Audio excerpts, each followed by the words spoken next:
You can use a Monte Carlo simulation if you tracked all the numbers to the trading strategy, to your personality. And if you have all those numbers, you can make Monte Carlo simulations to get a better understanding of the performance you're gonna make, because there are different outcomes with the same numbers, and we will now go through them. So if you have an equity curve simulator and you can implement an account size, so that example, you have a 100,000 account, because I think below 100,000 is going to be, depending where you live, but it's going to be difficult to make a sustained living out of that. And you have a probability to win of 30%, and you have a risk-reward ratio on average of 1 to 3. And let's say you make 30 trades, and you can get all those different numbers. I mean, it's kind of ugly because we only implemented 30 trades. Let's say you make 30 trades a month. Say you make 300 trades a year. The equity line is going to look a little bit more different, but the most important line you see here is the black line, because it's the average line. It should always go to the upside. If it's going to go to the downside, don't trade the strategy with a real capital. And you can implement, I can, by the way, translate it to English, I think. No? Translation possible? Yes. Translate it to English. So, although you have those numbers, you have the same account size, you have the same profit or probability of profit or hit rate, you have the same ratio of winners and losers, you have the same amount of trading, the outcomes can be so different. So you see, in one case you make a lot of profit, in the other case you're still below zero.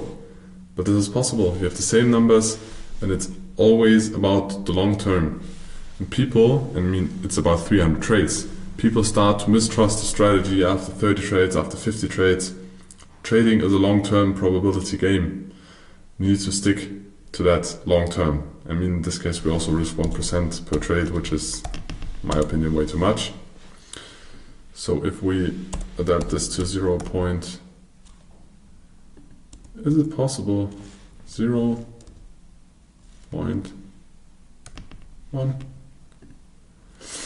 Your profit's going to be less, but you can check here for different simulations. So there are now 20 simulations per run, and you see the average always goes to the upside, and that is what is important. But the outcomes can be very different, although you have the same numbers, and a lot of people don't understand this. And with the Monte Carlo simulation, you can check if the average price, you can also increase the calculations, then it's going to be, can we increase it to 200? No, maybe we can increase it to 90.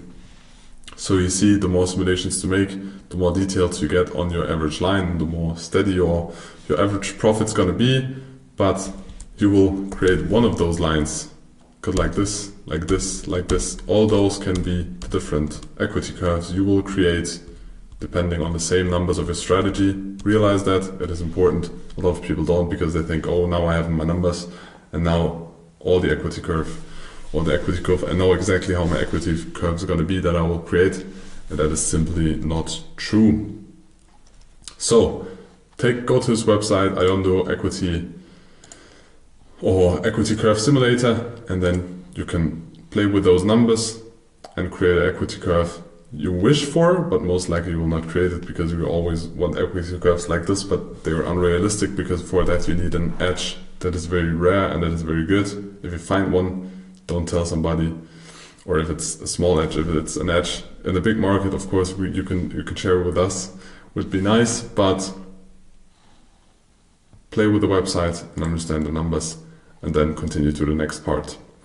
So it is a simulation of different price movements and the estimation of risk of potential losses. So how high is the risk of losses? Oh, there is one important number we forgot. So if you have, let's say, 20 different simulations, there will be the highest maximum drawdown. So in this case, it would be 3.3%, which is kind of low. But as you already learned in the previous in the previous section, you should not go below 20%. So if you would start to risk 5%, oh yes, it looks like a meme coin and you can make a lot of profits, but you can also get into a drawdown. You see a lot of lines down there. You can also get into a drawdown that is very big and you don't want this.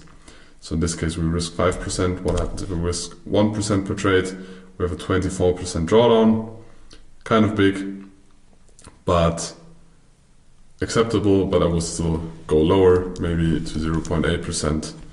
And I don't know why it is not accepting the 0.8.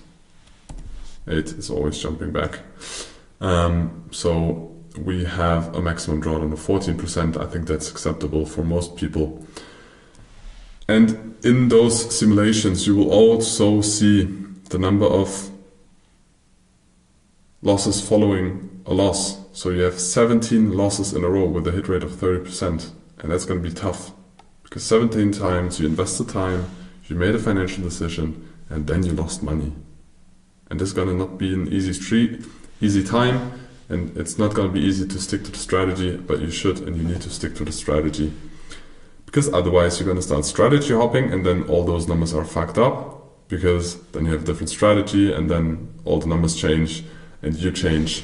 So stick to it, but stick to the numbers that you can accept or live with. We would suggest you not have a bigger drawdown than 25 or 20%.